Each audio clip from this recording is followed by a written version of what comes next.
In 1996, Packard Bell was acquired by the Nippon Electronics Corporation, or NEC, in Japan. NEC operated Packard Bell as Packard Bell NEC International until 1999. In 1999, the Packard Bell brand was folded into NEC. NEC sold some of their products branded with the Packard Bell name and logo outside of Japan for several years, until 2008 when the brand was sold to Acer. Packard Bell devices are still sold in various countries around the globe today, but in name only.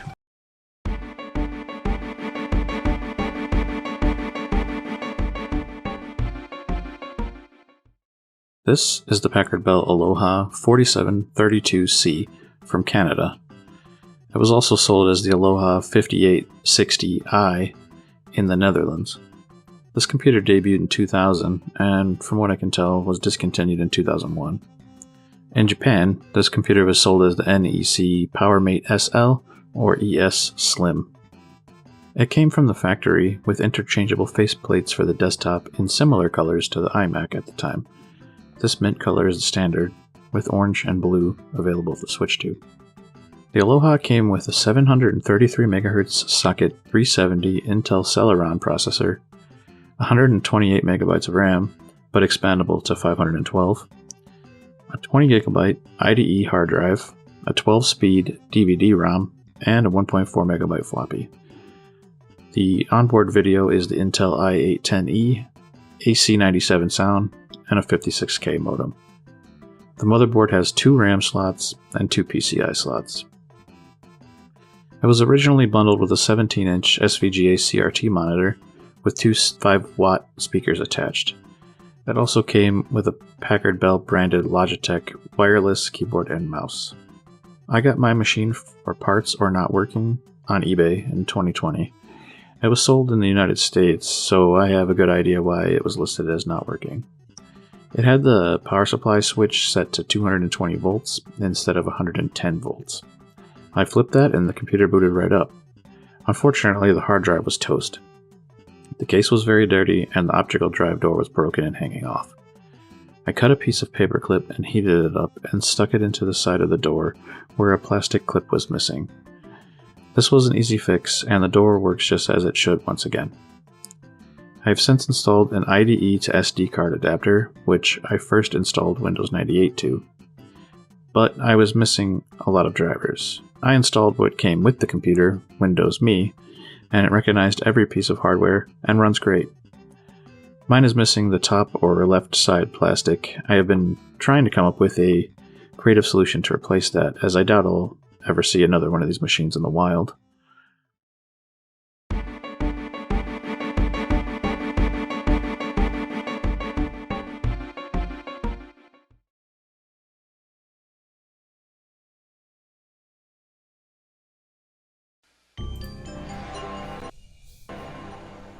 Alright, I booted into Windows Me.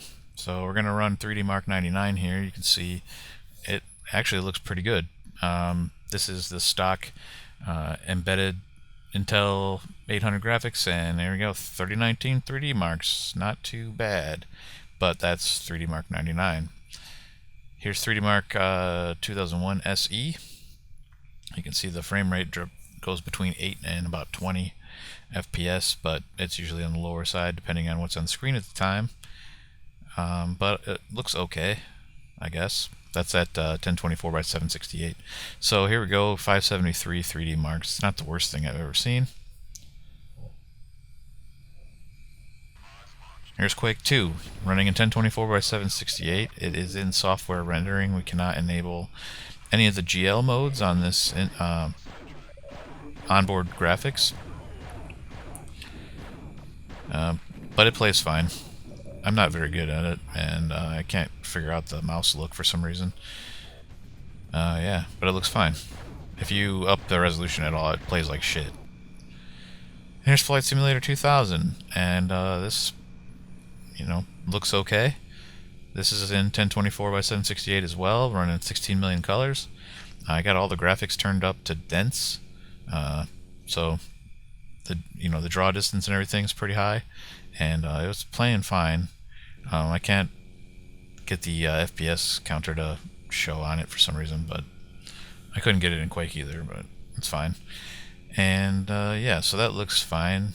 And then next here, we're gonna start to see why we need, or some of the flaws we got. So Halo obviously came out in 2003, but yeah, it won't run, and it's not. I got a no CD crack, but it's not because the disc or anything. It's got some issues with DirectX, which is odd because I installed DirectX 9.0b from the Halo CD, and it just won't open. It tells you to go into DXDiag. All the tests run fine except the 9.0 test. So I guess it just doesn't. The onboard graphics don't support DirectX 9, and because of that, we are just gonna have to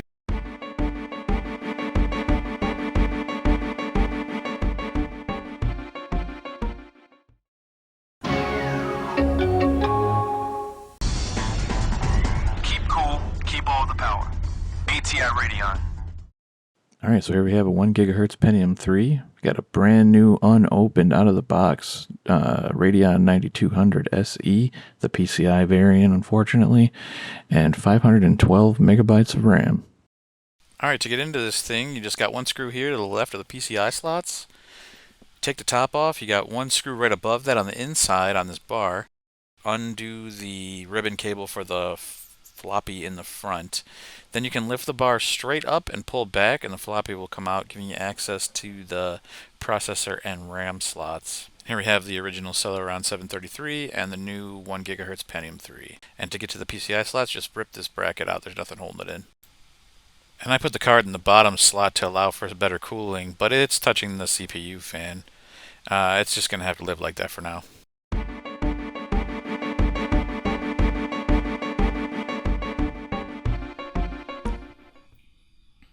Alright, here we are back in 3D Mark 99. As you can see, it's getting anywhere up to 60 FPS, which is the hard top, I think.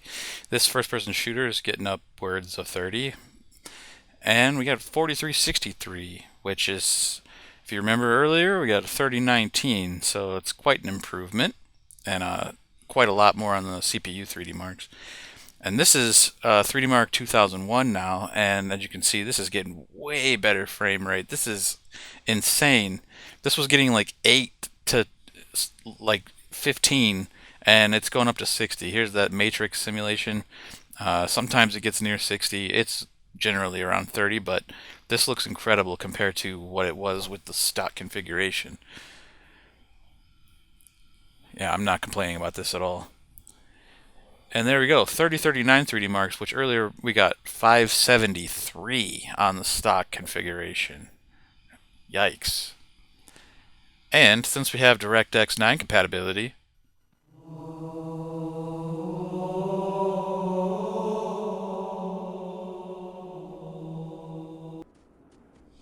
give Halo 1 a shot here. This game came out in 2003 for the PC, and as you can see, it's hovering around 30 FPS. When I was just walking around firing the gun before I got to the Warthog, it was just locked at 30, just kept hitting 30, 31, and see, once there's less white on the screen, it's kind of hovering around 30. But yeah, it doesn't really dip down that low. It never got below 25 FPS, and I cannot complain about that. I haven't played this game in about 20 years, so that was kind of neat to test it out. Might play through the campaign, but just testing multiplayer, so I wasn't distracted. And the build could not be completed without a fresh set of case badges from Geekenspiel. I will link them in the description below, as these are high quality replicas of the original badges. And I bought the Windows Me one when I first got this case a few years ago, and I just got the Pentium 3 and the Radeon to go along with the upgrade. And if you like this video or you hated it, please leave a comment, like, subscribe, share with your friends if you think they might be interested. And until next time, thanks for watching.